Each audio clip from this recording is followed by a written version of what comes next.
Oh ya, jangan lupa buat sahabat-sahabat petani dan peternak dan pemirsa semuanya, bagi yang belum subscribe channel Petani Online, silakan subscribe dan jangan lupa aktifkan loncengnya agar senantiasa mendapatkan informasi-informasi terupdate dan terbaru dari Petani Online. Salam sukses buat para petani dan peternak Indonesia. Jadi pertanian masa depan adalah di pertanian organik menurut saya. Kenapa? Karena pertanian tanaman pangan harus berkelanjutan.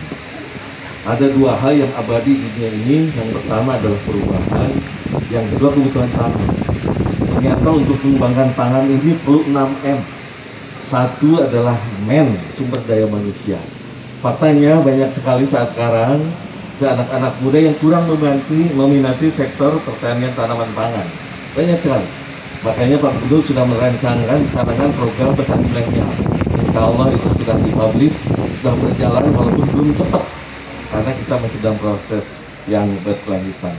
Yang kedua adalah pembangunan pertanian juga perlu didukung oleh money, perlu modal perbankan. Alhamdulillah kami sekarang sudah bekerja sama tidak hanya dengan bank milik desa daerah, tetapi juga dengan bank himbara, termasuk di dalamnya ada BRI, DRI dan lain sebagainya. Kenapa? Karena petani perlu dana untuk mencukupi kebutuhan sarana produksinya. Ya, alhamdulillah melalui dana-dana yang tadi disebut dengan dana KUR, kredit usaha rakyat. Jadi bagaimana kita membangun pertanian ke depan, kita coba sesuai dengan harapan dari Pak Menteri Pertanian harus maju, mandiri dan modern. Ada kata mandiri. Kita coba akan dengan program petani milenial. Berikutnya adalah pertanian perlu didukung juga oleh M ketiga adalah metode, ya, oleh cara-cara baru, teknologi baru. Nah, alhamdulillah di sini kita sekarang mengenal bahwa ada cara budidaya yang lebih efisien tetapi menguntungkan. Tidak hanya produktivitasnya tinggi, tapi kualitas produknya juga pasti bagus. Alhamdulillah. Yang berikutnya adalah pembangunan pertanian perlu didukung juga oleh material. Permasalahan pertama ada banyak sekali pemerintah daerah saat sekarang tadi disinggung masalah lahan, air. Pertanian perlu lahan dan air. Lahan sekarang kita rebutan. Banyak sekali pemerintah daerah sekarang meminati alih fungsi lahan masalahnya. Tentunya digunakan untuk modal pembangunan juga ini masalahnya. Berikutnya udah berapa M ya? Money, material, mesin. Kita lihat contoh sekarang, karena sekarang tenaga kerja kurang diminati. Ternyata tenaga kerja berkurang. Dan terakhir paling sering adalah ada kejelasan pasar, food station. Ternyata nanti hasil yang akan diperoleh dari sini pasti bayarnya sudah ada nih. Alhamdulillah nih ada food station ya. Pasti produknya akan diambil oleh food station. Nah, barangkali sehingga Jawa Barat sekarang mencoba mengembangkan, kenapa? Hak kita semua, rekan-rekan semua mengeksploitasi sumber daya alam yang ada, tapi kewajiban kita memelihara. Nah, pertanian organik ini diantaranya pertanian yang bisa memelihara ya sarana produksi lahan yang tadinya tidak subur akibat mesin atau penggunaan pupuk kimia yang enggak 6M, enggak 6 tepat gitu. Sekarang dijawab dengan pertanian organik yang insya Allah ini pertanian akan menjanjikan berkelanjutan, kemudian juga mensejahterakan para pelakunya, insya Allah seperti itu. Jadi Jawa Barat kerap mengembangkan banyak sekali, hampir 7.000 hektar Jawa Barat yang sedang mengarah pertanian organik. Sementara untuk berubah dari pertanian yang non organik ke organik memang perlu proses, perlu waktu, perlu kesungguhan dan perlu keyakinan. Mudah-mudahan ini. Jadi Jawa Barat sendiri dari 928.218.000 hektar yang pertanian lahan baku lahan sawah di Jawa Barat, yang organiknya baru 7.000 hektar doang. Ya. Tapi setiap tahun ini menjadi instruksi khusus pimpinan Pak Gubernur pada dan tolong organik adalah menjadi bagian usaha, upaya bagaimana kita memperbaiki tingkat kesejahteraan dan juga produktivitas para petani Jawa Barat. Jadi akan terus digarap selama masa pemerintahan Pak Ridwan Kamil. Yang tentunya pada saat melakukan bimbingan teknis tidak hanya berupa peningkatan kapasitas sumber manusia, tapi kami juga memberikan bantuan baik sarana produksi, dan juga alat dan mesin pertanian, dan tentunya kami berkolaborasi tidak hanya pemerintah provinsi, tapi juga dengan pemerintah pusat dalam hal ini Kementerian Pertanian. Kemudian juga tentunya juga dengan pemerintah kabupaten.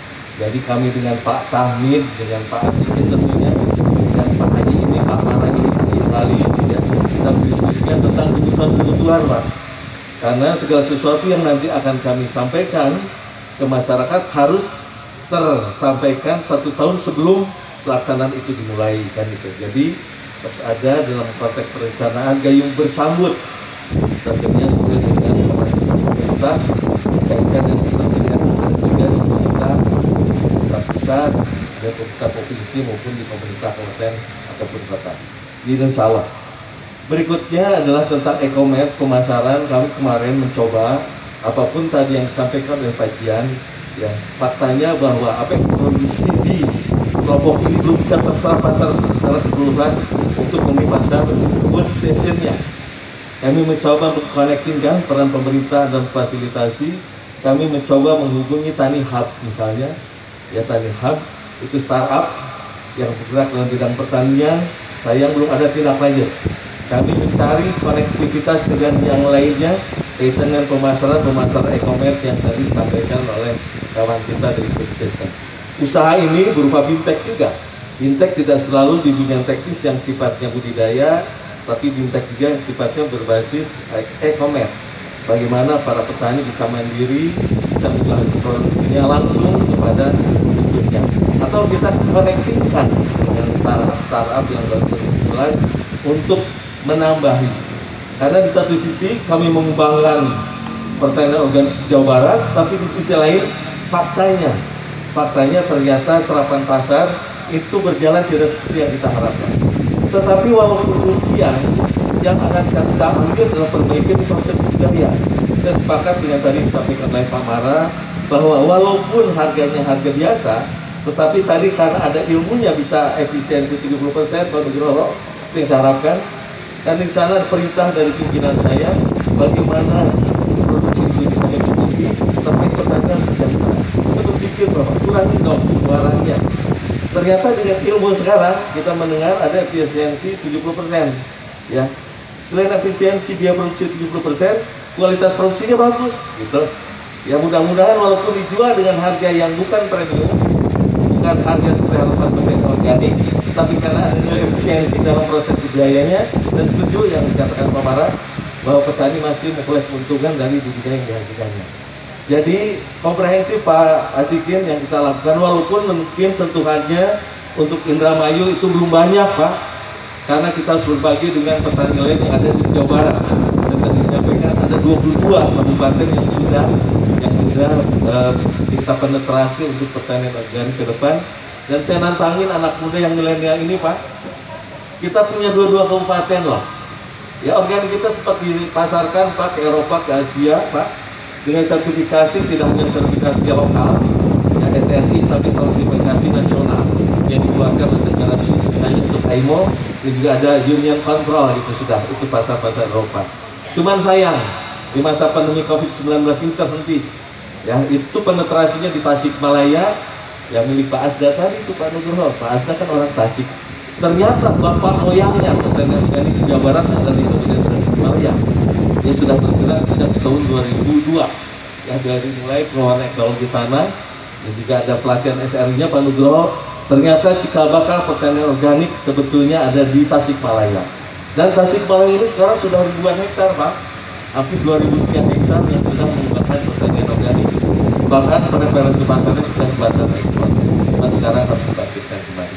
Barangkali juga. Jadi organik kita itu sudah ke Asia, Eropa, dan Amerika Pak sebetulnya. Cuma sekarang sudah mandek. Demikian, terima kasih. Dengan detail pada dan tahu jumlah lahan yang ada di Jawa Barat ya. Wow, luar biasa. Jadi nanti ke depan mungkin Jawa Barat akan bertransformasi sepertinya Pak ya, karena ini adalah hal yang positif. Padi organik adalah hal yang positif. Betul sekali ya kan.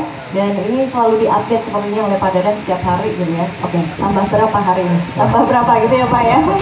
Program padi organik menggunakan MA11 ini. Oke, memang sudah mendampingi KBWDI Cirebon itu sudah kurang lebih 1 tahun gitu ya. Namun sebelumnya kami sudah 10 tahun itu berkeliling Indonesia mendampingi BI di seluruh Indonesia. Jadi kami memang sebagai expert kuliner Indonesia khusus pada bidang tanaman pangan dan lingkungan. Jadi kalau tadi menjawab bahwa kita harus meyakini ya, saya harus meyakini. Jadi sebenarnya Itulah kata kunci yang hari ini petani itu perlu kita bangun dengan suatu ilmu. Ya. Kita sudah mengantisipasi 10 tahun yang lalu ketika ada suatu gejala perubahan iklim yang sebenarnya sangat meresahkan bagi semua sektor. Seperti perubahan iklim baru sebelum lalu sudah diwacanakan, dan juga masalah krisis ekonomi, krisis pangan yang memang itu mengganggu dunia.